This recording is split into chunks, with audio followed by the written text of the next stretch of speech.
அத்தியாயம் 115. சமரன் மாயசிங்கத்தின் மந்திர திரவத்தை பயன்படுத்தி தனது ஒளியை அதிகரிக்க முடிவு செய்திருந்தான். இந்த வாக்குறுதியுடன் அவன் குகையில் இருந்த தனது உடைமைகள் அனைத்தையும் எடுத்து மூட்டை கட்டி அதை வளையத்தில் வைத்து சூடான மதிய வெப்பத்தில் குகையை விட்டு வெளியே வந்தான். வெளியே வந்தவுடன் வானத்தில் சூரியன் பிரகாசமாக இருப்பதைக் கண்டான் சமரன். அதன் காரணமாக அந்த பகுதி முழுவதும் வெப்பமாக இருந்தது. அந்த வெப்பத்தை பொருட்படுத்தாத சமரன் குகையிலிருந்து கீழே வந்தான். தற்செயலாக அவன் அருகிலேயே ஒரு கூடையில் சில சிறப்பு மலர்களையும் மூலிகைகளையும் எடுத்துச் சென்ற இசையருவியை பார்த்தான். இந்த நேரத்தில் வெயில் படாமல் இருக்க பச்சை நிற துணியை தலையில் அணிந்திருந்ததால் அழகான கிராமத்து பெண்ணாக காட்சியளித்தாள். சமரன் முதலில் அவளை பார்த்து ஆச்சரியப்பட்டான். ஆனால் அவளை பார்த்ததும் அவன் முகத்தில் ஒரு புன்னகை தோன்றியது. உடனே அவளை நோக்கி கைகூப்பி வணக்கம் என்று இசையருவியிடம் சொன்னான். சமரன் வணக்கம் சொன்னதை கேட்ட இசையருவி அழகாக சிரித்தாள். பின்னர் மலையின் மீதுள்ள குகையை நோக்கி பார்த்தாள். ஆனால் அவள் சமரனிடம் எந்த கேள்வியும் கேட்கவில்லை. ஏனென்றால் அவள் மிகவும் புத்திசாலி. அவளுக்கு என தனிப்பட்ட ரகசியம் இருப்பதைப் போல ஒவ்வொருவருக்கும் ஒரு தனிப்பட்ட ரகசியம் இருக்கும் என்று அவளுக்கு நன்றாக தெரியும். அதனால் குகையில் அவன் என்ன செய்கிறான் என்று சமரனிடம் கேட்க கூட அவள் நினைக்கவில்லை. மாறாக எதையும் கண்டுகொள்ளாதது போல எதிர்வினையாற்றினாள். அதே சமயம் சமரனும் அதை பற்றி சிறிதும் யோசிக்கவில்லை. ஏனென்றால் அந்த நேரம் அங்கு இசையருவியை பார்த்ததே அவனுக்கு மிகவும் மகிழ்ச்சியாக இருந்தது. இருவரும் இசையருவி தயாரித்த குடிசையை நோக்கி ஒன்றாக நடக்கத் தொடங்கினர். நடந்து செல்லும் போது இசையருவி திரும்பி சமரனை பார்த்து சிரித்தாள். உனக்கு ரொம்ப பசிக்குது சரியா? நானே சமைச்சு உனக்கு உணவு பரிமாறுறேன். அதை சாப்பிட்டா கண்டிப்பா நீ உன் விரல கூட மிச்சம் வைக்காம சாப்பிடுவ என்று சமரனிடம் கூறினாள். அதை கேட்ட சமரன் சிரித்தான். இப்படியே இருவரின் அர்த்தமில்லாத பேச்சுவார்த்தைகள் மூலம் குடிசைக்கு அருகில் வந்து சேர்ந்தனர். குடிசைக்கு உள்ளே நுழைந்தவுடன் கூடை நிறைய இருந்த பூக்களை ஓரமாக வைத்துவிட்டு சட்டையை சுருட்டிக்கொண்டு அடுப்பை பற்ற வைக்க ஆரம்பித்தாள் இசையருவி. அதே சமயம் சற்று தள்ளி இருந்த ஒரு கல்லில் அமர்ந்த சமரன் மிக மெல்லிய குரலில் ஒரு பாடலை முணுமுணுத்தபடி இசையருவியை பார்த்து கொண்டிருந்தான். அவனது முகத்தில் ஒரு புன்னகை தோன்றியது. அவனது யோசனை இசையருவியிடம் சென்றது. தனக்கு முன்னால் உணவு தயாரிக்கும் பெண் அழகாகவும் புத்திசாலியாகவும் இருப்பதை தவிர விஷம் தயாரிப்பதிலும் திறமையானவள் என்று நினைக்கத் தொடங்கினான். வெவ்வேறு வழிகளில் அவள் விஷம் தயாரிப்பதில் திறமையானவள். உண்மை என்னவெனில் ஹீமவாகினியில் உள்ளவர்கள் விஷம் தயாரிக்கும் திறமையானவர்களை அதிகம் மதிப்பதில்லை. மேலும் பலர் அவர்களுடன் உறவு கொள்ளக்கூட பயந்தார்கள். அவர்கள் தங்கள் மீதே விஷத்தை பயன்படுத்துவார்களோ என அஞ்சினார்கள். அதனால்தான் எல்லோரும் விஷ எஜமானர்களிடமிருந்து விலகி இருக்க விரும்பினர். ஆனால் சமரன் இதை ஏற்க தயாராக இல்லை. மேலும் அவன் இசையருவியின் கையில் இருந்து உணவை சாப்பிட ஆயத்தமானான். ஆனால் அது இசையருவி மீது கொண்ட நம்பிக்கையில் இல்லை, வருணமித்திரர் மீது கொண்ட நம்பிக்கை. அவரை போன்ற ஒரு சக்தி வாய்ந்த மருத்துவர் இருந்தால் எந்த விஷத்தையும் சிட்டிகையில் குணப்படுத்த முடியும். ஒருவர் தன்னோட வீட்டுக்கு வெளியே இருக்கும்போது எதிரில் இருக்கிறவர் யாருன்னு தெரியலன்னா அவர் உங்களுக்கு பிடிச்ச ஒன்றை கொடுத்தாலும் அதை ஏத்துக்கிறதுல கொஞ்சம் கவனம் செலுத்தணும். ஏன்னா உயிரை விட மதிப்பு மிக்கது எதுவும் இல்லை. அதனால இந்த விஷயத்துல சிறப்பு கவனம் செலுத்தணும் என்று வருணமித்திரர் சொன்னதைத்தான் சமரன் பின்பற்றுகிறான். ஆனால் சமரன் இசையருவியின் உணவை மட்டும் மறுக்கவில்லை. அவளுடன் சிறிது நாள் செலவழித்ததால் அவர்கள் நல்ல நண்பர்களாக இருந்தார்கள். தான் இசையருவியின் சிறப்பு நண்பர்களில் ஒருவனாக மாறிவிட்டதை சமரன் நன்றாக புரிந்து கொண்டான். உண்மையில் அவர்களை போன்றவர்கள் பெரும்பாலும் கூட்டத்தால் சூழப்பட்டாலும் தனிமையில் தான் இருக்கிறார்கள். அதே போல இந்த எளிய பெண்ணுக்கும் அதிகமாய் எதுவும் தேவையில்லை. அவள் விரும்பியதெல்லாம் அவள் நம்பக்கூடிய ஒரு நண்பன். அவள் முகத்தில் புன்னகையை வரவழைக்கும் தோழமை. பொதுவாக இசையருவியின் பணியின் காரணமாக அவள் பல அபிமானிகளை பெற்றாள். ஆனால் அவர்களில் மிகச் சிலரையே அவளால் தன் தோழமையாக கருத முடிந்தது. அதில் சமரனும் ஒருவன். இதனால் சமரன் கொஞ்சம் வெட்கப்பட்டான். வருணமித்திரர் தனக்கு உதவாமல் இருந்திருந்தால் இசையருவியின் நட்பை தன்னால் ஒருபோதும் பெற முடியாது என்று அவன் உணர்ந்தான். இருவருக்கும் உணவு தயாரித்துக் கொண்டிருந்த இசையருவியை பார்த்த சமரனின் மனதில் ஒரு கேள்வி எழுந்தது. இன்னும் எத்தனை நாள் இங்க இருக்க திட்டமிட்டிருக்க என்று அவன் இசையருவியிடம் உடனே கேட்டான். இந்த கேள்வியை கேட்டு கொஞ்சம் ஆச்சரியமான இசையருவி சமரனை நோக்கி தலையை திருப்பி சந்தேக கண்களுடன் பார்த்தாள். பின் ஏன் என்ன நடந்தது என்று கேட்டாள். இதை கண்ட சமரன் இசையருவியின் சந்தேகத்தை உடனே தீர்க்க நினைத்தான். ஏய், என்ன தப்பா புரிஞ்சுக்காத. இது உன்னோட இடம்தான். உன்னை இங்கிருந்து விரட்டணும்லாம் நான் நினைக்கல. எனக்கு அதுக்கு தைரியமும் இல்லை. ஆனால் உண்மை என்னன்னா, ஒரு குறிப்பிட்ட காரணத்துக்காக நான் இங்கே ஒரு மாதம் தங்க வேண்டியது இருக்கும். அதனால தான் கேட்டேன். ஒருவேளை உனக்கு ஏதாவது முக்கியமான வேலை இருந்தா நீ அதை செய்வல்ல என்று சமரன் சொல்ல அதை கேட்ட இசையருவி சிரித்தாள். பரவாயில்ல, நீ எவ்வளோ நாள் வேணும்னாலும் இங்கேயே இருக்கலாம். அப்புறம் எனக்கும் முக்கியமான வேலைன்னு எதுவும் இல்லை. நான் ஹீமவாகினியை சுற்றி பார்க்க ஆசைப்பட்டேன். ஆனால் அதை இப்போவே செய்யணும்னு அவ்வளவு அவசியம் இல்லையே. அதனால் எனக்கு எந்த பிரச்சனையும் இல்லை. என்ன, சில சமயத்தில் நான் அதிகமாக பேசுவேன் என்று கூறி சிரித்தாள் இசையருவி. என்ன சொன்ன? ஹீமவாகினியை சுற்றி பார்க்க போறியா? ஏய், இது ஒரு சிறந்த யோசனை என்று புன்னகை செய்தான் சமரன். ஹீமவாகினியை நன்றாக பார்க்க வேண்டும் என்பது சமரனின் கனவாக இருந்தது. அதனால் அவனும் இதை கேட்டு மகிழ்ச்சி அடைந்தான். அவனது மகிழ்ச்சியைக் கண்டு இசையருவியின் புன்னகையும் திரும்பி வந்தது. சமரனிடம் பேசியபடி உணவை ஒரு முறை பார்த்து கொண்டவள், நீயும் ஹீமவாகினியை சுத்தி பார்க்க நினைக்கிறியா? சொல்லப்போனா இது ஒரு நல்ல விஷயம்தான். நீ சம்மதிச்சா நாம 2 பேரும் ஒன்னாவே சுத்தி திரியலாம் என்றாள். இசையருவியின் பேச்சில் சிரித்த சமரன், எனக்கும் ஆசைதான். ஆனா என் வேலை ரொம்ப முக்கியம். அதை நான் சீக்கிரம் முடிச்சாகணும். நாம எல்லாம் காலத்தோட அடிமைகள். பறவைகள் போல நினைச்ச நேரம் பறக்க நம்மால முடியுதா என்ன என்று கேட்டான். சமரன் சொல்வதை கேட்டு இசையருவிக்கு கொஞ்சம் வருத்தமாக இருந்தது. ஆனால் இந்த உணர்வை அவள் முகத்தில் பிரதிபலிக்க விடாமல் தலையை ஆட்டினாள். இதை நினைச்சா கொஞ்சம் வருத்தமாக தான் இருக்கு. நல்ல பயண தோழர்கள் கிடைக்கிறது ஒன்றும் சாதாரண விஷயம் இல்லையே. அது ரொம்பவே கஷ்டம். ஆனால் என்ன பண்ண முடியும்? உனக்கு வேலை இருக்கு. பரவாயில்ல, எனக்கு உன் நிலைமை புரியுது என்றாள். இருவருக்குள்ளும் சிறிது நேரம் மௌனம் நிலவியது. பின் இசையருவியை பார்த்த சமரன், இந்த மாதிரி பயணத்தோட சுகம் எனக்கு நல்லாவே தெரியும். உண்மையை சொல்றதுன்னா நான் உனக்கு ஒரு அறிவுரை சொல்ல ஆசைப்படுறேன். நீ இது மாதிரி ஏதாவது ஒரு பயணத்துக்கு போனா நீ விஷயத்துல நிபுணருங்கிறத உண்மையை முடிஞ்ச வரை எல்லார்கிட்ட இருந்தும் மறைச்சிடு. அப்படி பண்ணலன்னா நீ தனியா தான் பயணம் பண்ண வேண்டியது இருக்கும் என்றான் சமரன். அவளின் நேர்மை யாரையும் கொஞ்சம் பயப்பட வைக்கும் என்ற உண்மை இசையருவிக்கும் நன்றாகவே தெரியும். அதனால் அவள் முகம் வாடியது. இசையருவியின் முகத்தில் இருந்த சோகத்தை பார்த்த சமரன், உன்னை பார்க்குற யாராலையும் நீ விஷயத்துல நிபுணர்னு சொல்லவே முடியாது. உண்மையை சொல்லணும்னா நீ உன் யதார்த்தத்தை கூட யார்கிட்டையும் மறைக்க அவசியம் இல்லை. அதில் பாதியை மட்டும் வெளிப்படுத்து. அதாவது நீ யாரையாவது சந்திச்சா நீ மருந்து தயாரிக்கிற மருத்துவர்னு மட்டும் சொல்லு. அப்போ உன் கூட நட்பு வச்சுக்க எல்லாரும் விரும்புவாங்க என்றான் சமரன்.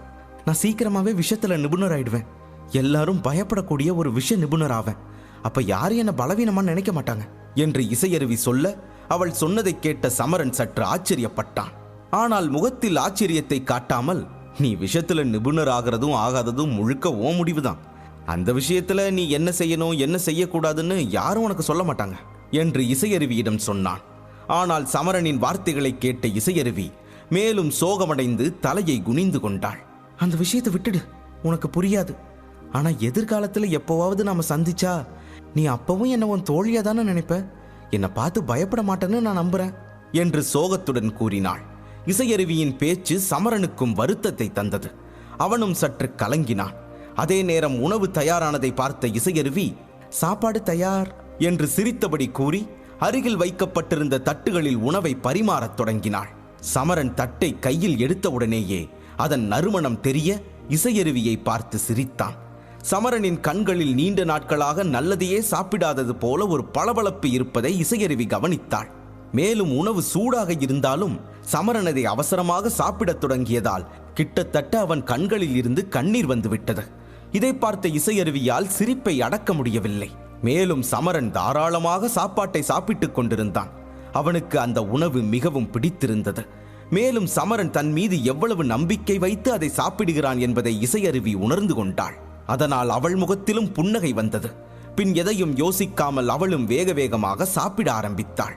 கல்லில் அமர்ந்து நிறுத்தாமல் சாப்பிட்டுக் கொண்டிருந்த சமரன் தன் தட்டை சுத்தம் செய்தவுடன் மீண்டும் ஒருமுறை சாப்பாட்டை நிரப்பி முழு உணவையும் மென்று சாப்பிட ஆரம்பித்தான்.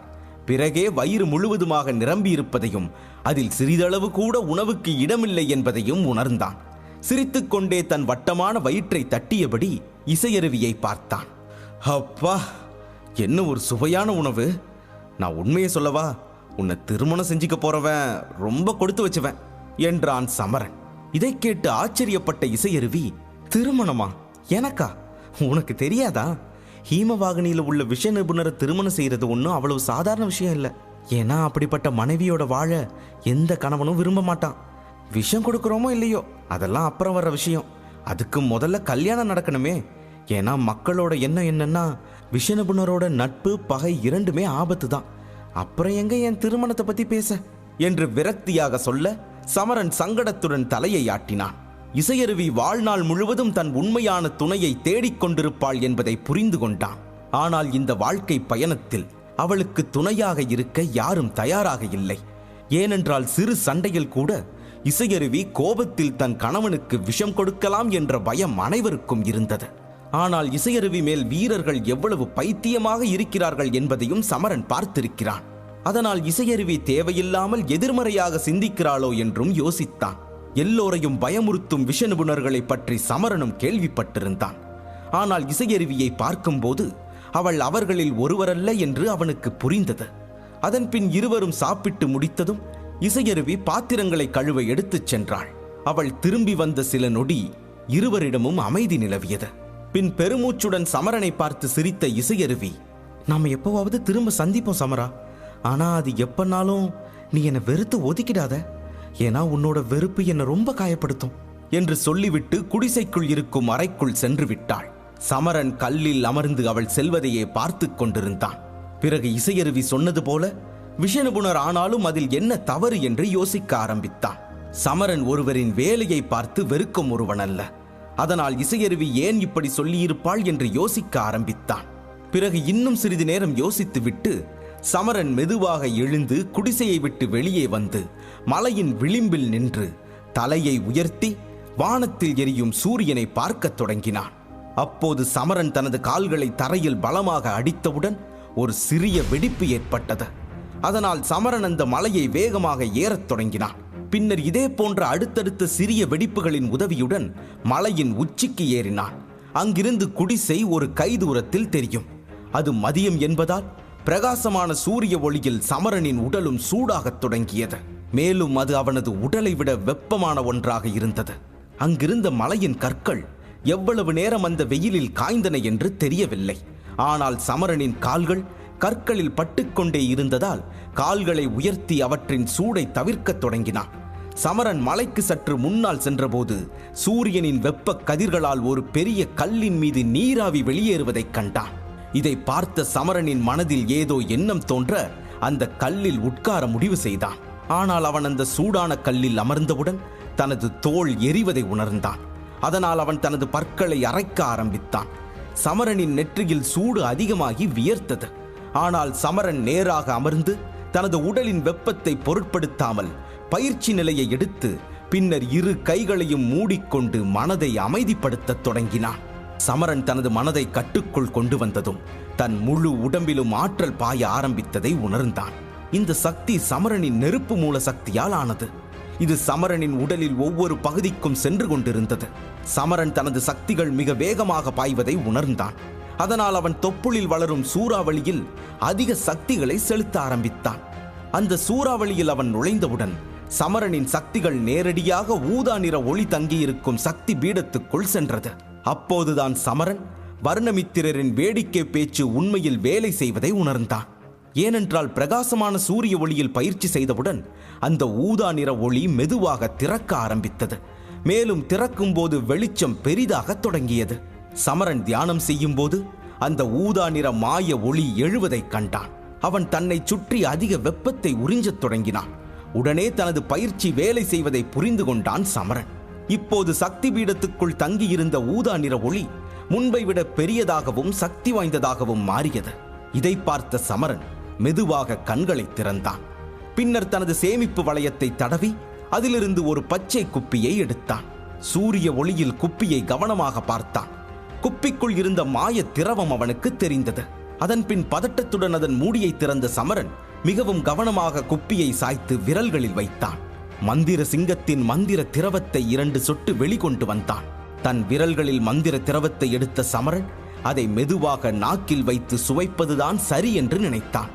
பின் சற்று தைரியம் கொண்டு அவன் கையிலிருந்து 2 துளிகளையும் நக்கினான். சமரன் நக்கியதும் தொண்டையில் இருந்து இறங்கிய அந்த மாய திரவம் வயிற்றை அடைத்த போது சமரனின் முகத்தின் நிறம் சிவப்பாக மாறியது. அவனது தோலின் நிறமும் சிவக்க ஆரம்பித்தது.